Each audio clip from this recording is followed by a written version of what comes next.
Hello guys, welcome to the new video, and in today's video we will learn about Kubernetes. So this is a complete series. If you don't know, this is a series of DevOps rule. We will complete one DevOps rule in 10 minutes or 15 minutes, and at the last of this series we will have a project to complete, right? So we are on the third video of today, and the third tool we will cover today is Kubernetes.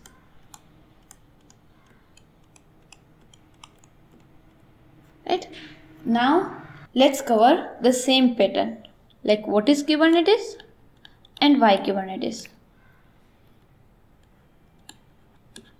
What and why. Let's cover the what aspect first. So in last video we have covered about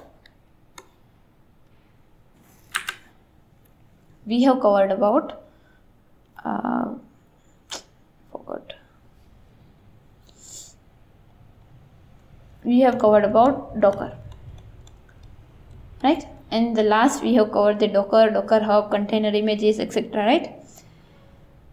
There is one another thing to cover, which is Docker Swarm. You are sending a gift to your friend. The gift is wrapped around a box called containers, but this gift should be traveled from India to US, like in a parcel system, right? It should be travel, right? There should be some mechanism taking this parcel from India to US, right? Got this point? Now, so from containers we can understand a ship which could take this container somewhere, right? Now these are containers on our ship, and this is our ship, right? These are containers. Okay, now we call this ship Docker Swarm,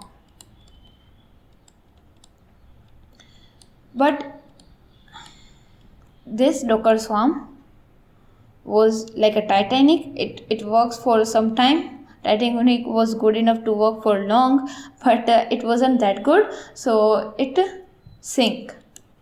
Like it didn't work well, right? Many a times the containers get crashed into the sea. It means application will get crashed. So it was the issue in Docker Swarm. So then similar to Docker Swarm, people came up with there should be a ship which could transport these containers. So we came up with Kubernetes. Google developers built Kubernetes. Right? Google infrastructure was running on Borg at first, their own system. They have developed their own system and it was running on their system. After that, they have open sourced this Kubernetes code. They have built this Kubernetes code, they have open sourced it, and after that they have donated it to CNCF, a community working on all open source projects, right? Taking care of all open source projects in cloud native, right? So we have shifted from Docker Swarm to Kubernetes, and Kubernetes would be a ship to transport packages from one end to the other end, right? But in technical, it was on a layman term. We have discussed it in a layman term. Let me discuss it in a technical way.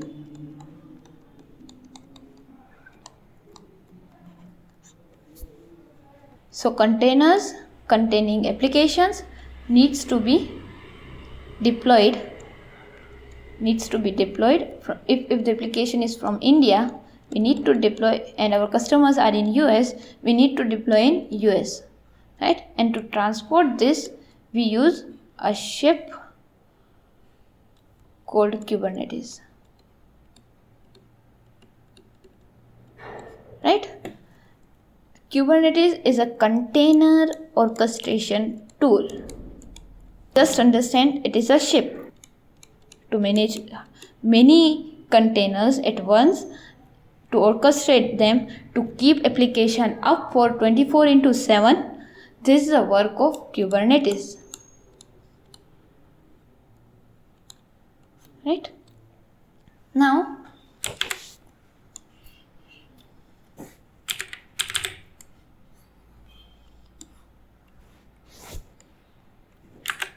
Kubernetes is a vast application.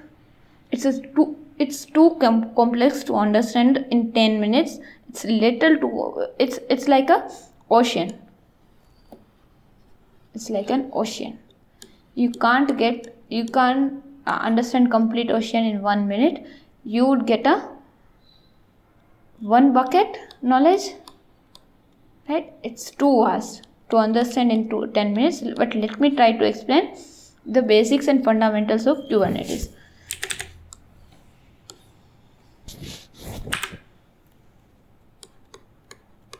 So to set up Kubernetes, there is a Kubernetes administrator present in companies, and it's a hard way to set up. So you can't install Kubernetes directly, like sudo apt update and sudo apt install docker.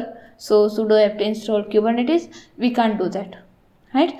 There is a complete, I think, 1 hour lecture. If you want, we can create that. It takes, I think, 2 to 3 days to set up complete Kubernetes, right? On-premise Kubernetes. I'm talking about on-premise Kubernetes.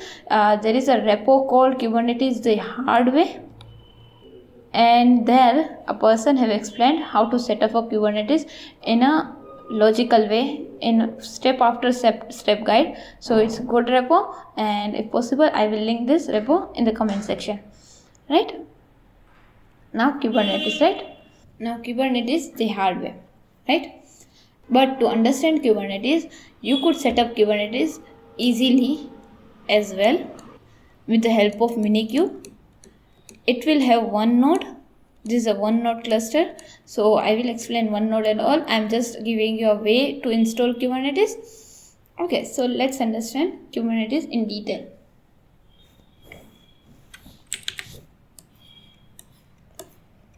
Kubernetes follow master-slave configuration. But before that, let's understand nodes, pods, clusters, right? So first layer would be a cluster. Second layer would be, there would be nodes, 2 nodes, 3 nodes, right? And there would be a pod, and in pod there will be a container, and in container there is our application.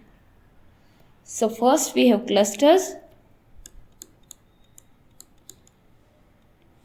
This will be our node, and in cluster there will be 2 node, 3 node, right? In node we have pods. Pods have containers running in it,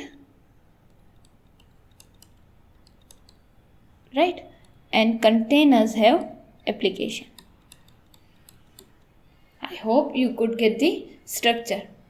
First there will be a layer of cluster, then node, then pods, then container, and inside container there will be application running. Now, though we haven't covered cloud and all, but AWS provide EKS cluster for fully managed Kubernetes services. Like you need to run 2 to 3 commands and your complete cluster with any amount of nodes you want, any amounts of cluster and nodes in it. You want 2 clusters, you can get 2 clusters. If you want 3 clusters, you could get 3 clusters. There will be nodes, and inside nodes same configuration, pods, and after that this clusters need to communicate. So all the networking stuff, all these things will be covered by AWS, right? You still need to go through your application, you need to debug your code, you need to take care of security issues and all, but many of the things will be covered by AWS itself. Now there are many other there are parts of Kubernetes. Let me explain that.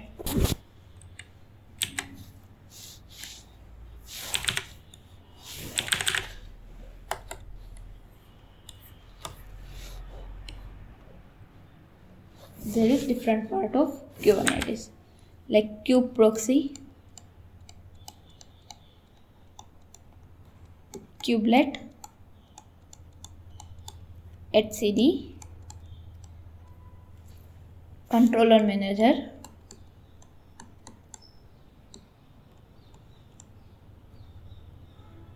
right?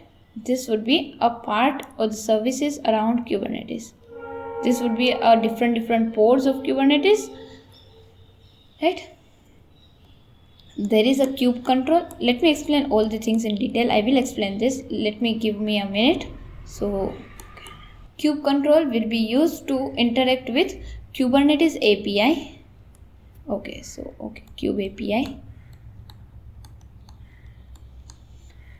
So to communicate with Kubernetes API, you need to use kube control, right, in CLI. So open up your CLI, just enter kube control get pods, right,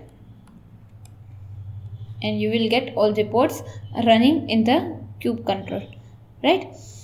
There will be a controller manager controlling all the things of Kubernetes. etcd is a database of Kubernetes. Kubelet, I think I forgot what is kubelet and what was the purpose of kubelet. Kube proxy will be held for networking issues and all. We will use kube proxy, right? So we have completed API CLI. Now, so this will be the architecture of Kubernetes on premise, right? This would be a master and there would be slaves. Master slave configuration is being followed in Kubernetes, right?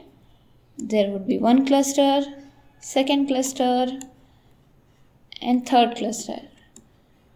And master have different configuration. In this one cluster, there will be different nodes. As I have told you, different pods and application in one cluster, in one node, in one pod, and in one node we have different pods as well, right? In one node we can cover different pods as well, right? So it would be highly, I am giving you a brief overview. It's a lot more complex than that, but let me give you a simple, a high level overview, right? So this would be a master, as I have told you, and these are slaves.